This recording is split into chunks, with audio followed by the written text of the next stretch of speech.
He's not interested in his father. He's not interested in his brother. He's not interested in anyone. This is to get his own back. And if he can get his own back, he will make Meghan powerful as can be. And that absolutely terrifies me. I Let's get talk very about. emotional about it because I love the royal family and I think he can destroy it. People don't want to buy anything which they think that she's done with her hands because she's not been clean enough for most people. They don't want her hair in the whatever she's been making. Yeah. And it's also twice as much as What do they call anybody it now? else. Salmonella Sussex.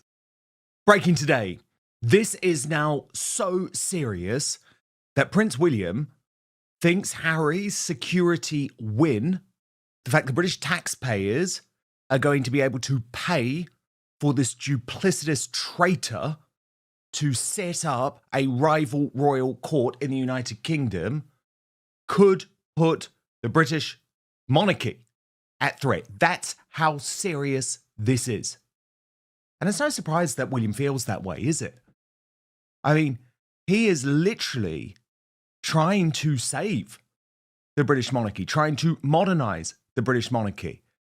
And at every step of the way, his father, whether it's in relation to Andrew Mountbatten Windsor or his treacherous brother, and his wife Meghan, who, remember, is trying to bring down the British royal family altogether on racism lies, gets in the way. So we're going to get into this today in a lot of detail. We'll get analysis from our Royal Mastermind Angela Levin, Prince Harry's biographer, shortly. But first, I want to take you through this analysis from Tom Sykes of the Royalist Substack, who says that Harry's security win will sicken William. Let me take you through it. He writes, sources are now briefing journalists that they believe Harry's police protection will be restored. If this turns out to be true, it changes absolutely everything. This is the fight Harry has spent millions of dollars pursuing, the case he himself described as the most important of all. Why does it matter so much? Because it blows apart what many insiders assumed was the establishment's long-term plan for dealing with Harry: exile.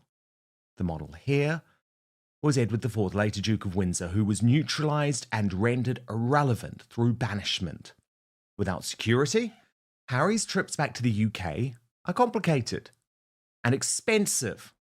But if Harry gets his security back, exile is effectively over.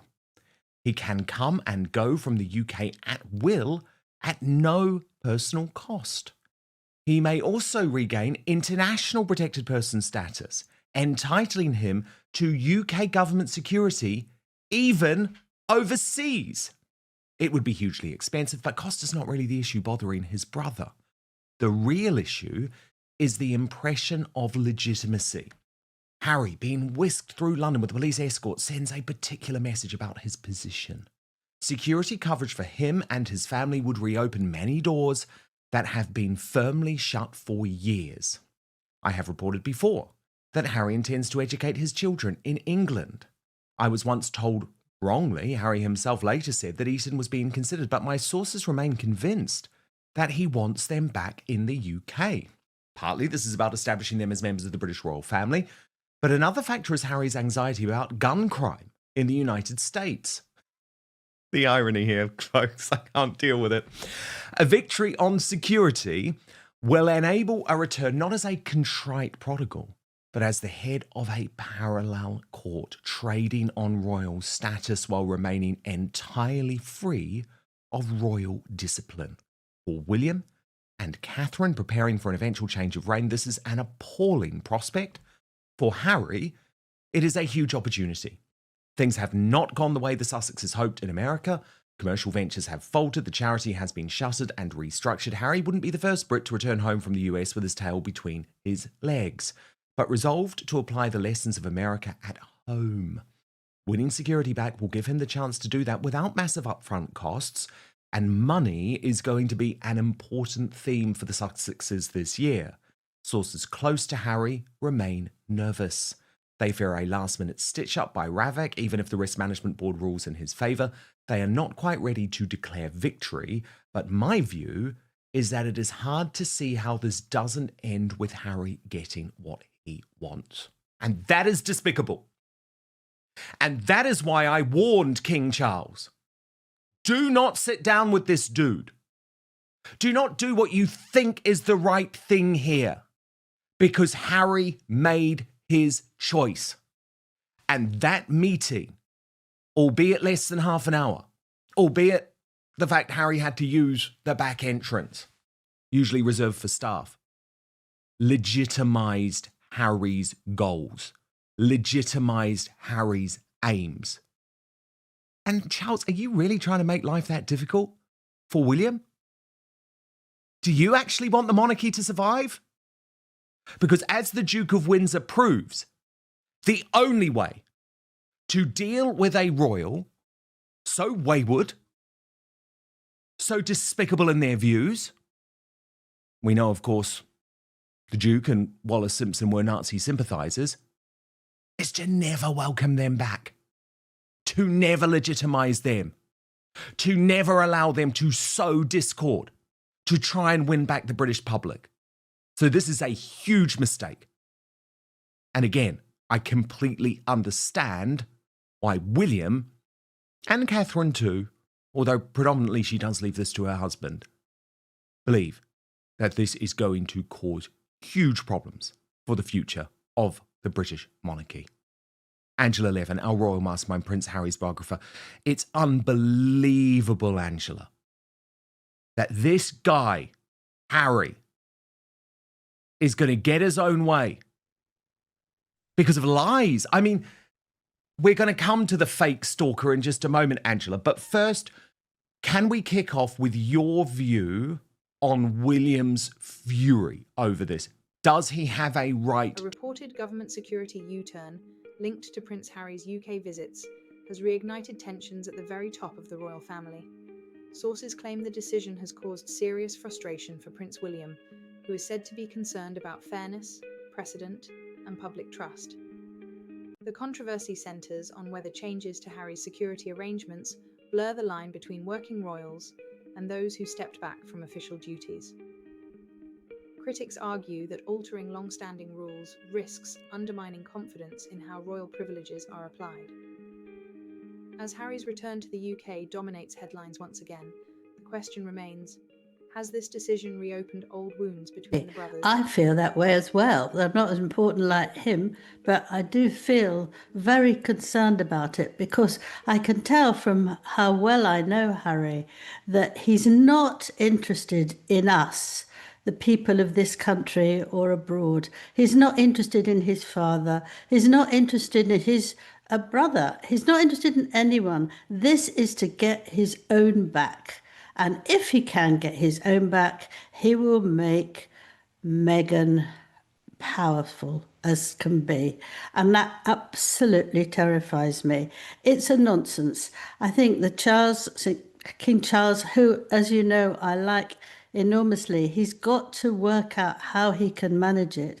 He can't be with him. I think Harry's, all the time he's gone back to see him, which is not many, but the time he's gone back while he's had cancer, has been very hurtful for his father. It makes him ill again. And I'm not surprised because he's not going to apologise. Not one apology yet.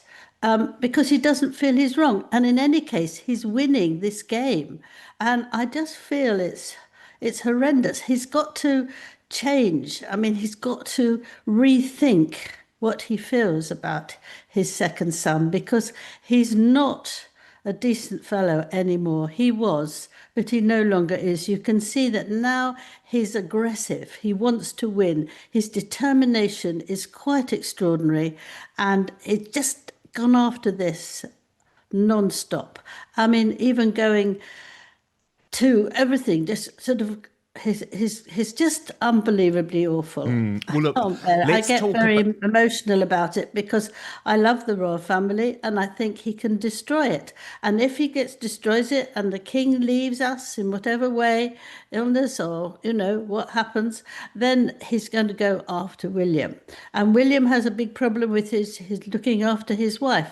Absolutely the right thing to do, but this is not going to be easy because Harry knows how the house works and he will make sure that he's got one better, one beforehand, and he will actually concentrate on that until there's a very difficult situation there. And if he can actually get rid of William, he will be delighted. Now, if you can imagine Harry, who hated the royal family, realized very late in life that actually he was completely wrong. He'd love to be there, but aha, who would be with him? The dreaded Meghan. And it's just horrendous to think about it. She still thinks she's at top of the post of anybody, and he wants to feel to her that she knows that he can do something good. That's the other very important thing. She feels that he's not done very much. He's flabby. She treats him like a baby sometimes or a servant. And now he thinks if he can get hold of the royal family all together and do it her way, she will be delightful. So we've all got to stop it. We just must stop it. It's not a game. It's not a fun. It's not poor Harry. And that's what I feel. I totally agree. And Angela, Good. you raised that spectre of an apology. And this is what's so frustrating for me, Angela, about the public posturing of King Charles, because we know he has control of the British mainstream media, has control of the British Royal Rota. So he's trying to act tough. But at the same time, his actions in regards to Harry and Meghan, as this security decision proves, are anything but. So let me take you through this from Rebecca English, the royal editor of the Daily Mail, who has written her sort of scene-setting piece for the year, talking about how the king plans to deal with the two albatrosses around the royal family's neck. And she reports, "My sources say that while the king would never wish his younger son ill and has been pained by the circumstances around their estrangement, he also remains extremely wary of welcoming him back, given events of the past few years. Much has been made of their meeting at Clarence House in September, the first between them for 19 months. And while people are reluctant to comment on the circumstances, knowing how hysterical the Sussexes can be about wrongly perceived palace briefings and leaks, the impression I get is that the king felt slightly railroaded into it. In truth, he knew that if he refused to meet Harry, then this would inevitably have been weaponized against him at some point in the future. Better to meet and then retreat instead. For what it's worth, Harry has dismissed reports that he felt like an official visitor when he met the king as a media-led invention designed to sabotage reconciliation between father and son. However, most in royal circles are firmly of the belief that for any meaningful rapprochement to be made, the prince owes his father and his family an apology for the way he behaved. And given this is unlikely to be forthcoming, the gulf between Harry and the Windsors remains." But Angela, it's all well and good. Charles's courtiers, Tobin Andre, the director of communications, my former boss at the Daily Mail, briefing to Rebecca English, Harry must apologise. But that's just spin. Because he's never going to apologise. You're about to reward him with everything that he wants. So what I am sick of, Angela, and I'm going to be very blunt about this, is the tough talk, the briefing and the twisting and the manipulation of the mainstream media without the action to back it up. There's no point talking tough and then giving Harry every goddamn thing that he wants. I agree with you. Let me add on to that what Harry does, he knows he can't do something, but he pretends it's happening, and he just won't listen to things that saying, well, you can't do this and you can't do that. He just goes through like going through a machine, that he's not taking any notice. And now he's talking about America, and he's saying, oh, he's going to invite his father to come and see them at home. It'll be lovely. It'll be so nice.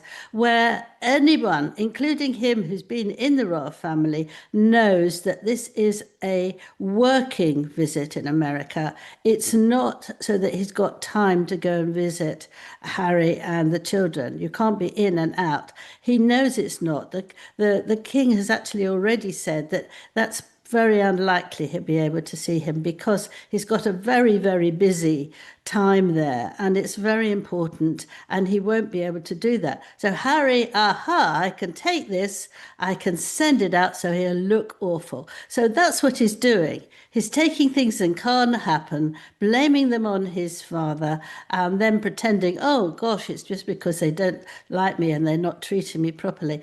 It's just a disgusting way of behaving, and you have to watch him very carefully to see that's what he's doing. I'm doing that, and I can see that it's I'm winning this one, because everyone was saying, what, not go and visit his son when he's just there in America? That's disgusting. It's not disgusting, because he's working, he's not playing, he's not going there for a holiday. He's got a very important job to do during that time in America with Trump, and he can't find the time to see his children. That's it. Exactly, it's a state visit. But by the way, I totally understand that Charles and Camilla wouldn't want to go and see Harry and Meghan anyway, after the way that they've acted.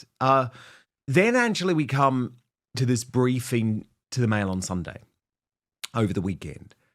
And they're really talking up, Angela, this stalker, this black female stalker who apparently posed such a threat to Harry, Angela. But of course, we haven't heard anything about her being armed or about her physically attacking Harry or having a weapon. None of that, Angela. We're just meant to believe that Harry deserves the security paid for by us, which is going to cause massive issues for Prince William for years to come, because he has a stalker, a female stalker. Now, you'd have to be a bit of a stalker weirdo, as I've always said, to want to travel around the world to see Prince Harry. Okay, so you're a weirdo, right? Doesn't mean that you're putting him in danger. And I think what the Mail on Sunday did by really talking up this stalker threat was play into, again, Harry's... Joining us now is Royal Mastermind Angela Levin, bringing decades of royal insight to unpack what this moment means for Prince William, Prince Harry, and the monarchy as a whole. This goes far beyond security. It speaks to responsibility, consistency, and how the royal family is perceived by the public. With public reaction sharply divided, analysts warn that any perception of preferential treatment could deepen skepticism toward the institution, especially at a time when trust is fragile. As the fallout continues, attention will remain firmly on how the palace and government handle the balance between safety, duty, and fairness. They have actually said that this female doesn't have any dangerous weapons. She doesn't have a gun, she doesn't have a stick or anything like that. So I agree that this is just something made up and thinking, aha, I've got a wonderful idea. This is going to move things around. And that's what's happening. And you can't have it. You just cannot. What worries me is that up till now, Harry has been looked after by protection guards very well. And now suddenly there's a gun. He doesn't need a gun. He was determined to have a gun. And I feel extremely annoyed that they let him get away with it, because he doesn't need it at all. People aren't interested in him anymore. And he's building up himself as a sort of power unit. And he's not. He's not. Yeah, but remember, Angela, he is the one that was wandering around London on his own down a street looking for God knows what. He is the one that revealed his Taliban kill count in his autobiography Spare, directly putting him at risk. So I don't believe that Yeah, the but risk is. also, hang on, I wrote down some of the Yeah. others that he's doing. Nigeria, Lesotho, and that's Colombia. Colombia. That's right. So if he can go there and if he can wander around in London, looking for somebody he doesn't know where they live and speaking through their auto here thing, it's absolutely disgusting, isn't it? It's just.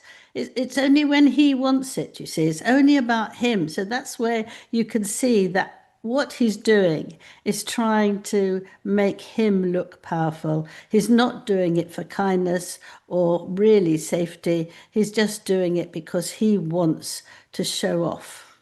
Yeah, 100%. And of course, the irony that Harry's now worried about school shootings in America. The irony. Yet he is the one who's trying to present the UK as being desperately unsafe. Now, look, we know one of the reasons why Harry needs to come back because business is proving completely disastrous for Meghan Markle. There was this bombshell leak over the weekend. This was from Infinite Sky 55 on Reddit, who did a great job and was able to reveal that the true stock not selling from Meghan Markle. I mean, it's astonishing stuff. 80,000 flower sprinkles left, 44,000 fruit spreads left. Brittany from the Royal News Network worked out that at the current rate of sales, which is about 9 units a day, it would take her nearly a decade to get through all of this. Cider mulling kit, this was all meant to be sold over Christmas. 14,000 still available. Lemon tea, 35,000 still available. Now, what's very interesting is that overnight, Meghan's team have realised what a major boo-boo this is. Here's the new reporting from the Royal News Network. Let me just get to it because she has been looking overnight and said Meghan Markle has made an update to her As Ever website after details of her inventory became apparent due to her poorly designed website. It now also specifies to contact As Ever to purchase in bulk, though someone can still buy 100 on individual products, which is an insane amount beyond what anyone would actually order. This seems to confirm that the website error accurately reflected her inventory numbers, and the quick fix reflects concerns over detailing how much the brand is failing. Again, this was an obvious error that never would have happened if Meghan had hired a website design company that specialized in commerce. It's just another failure to add to As Ever and Meghan Markle's records. But what we do know now, Angela, for a fact, is that this is a total disaster. I mean, look, we'd had a pretty good indication that it was a total disaster. But now we know, Angela, we know that people are not buying this product. I mean, she sold 20 of the signature fruit spread boxes within 12 hours. So being kind, Angela, that means that she would sell 40 over the course of 24 hours.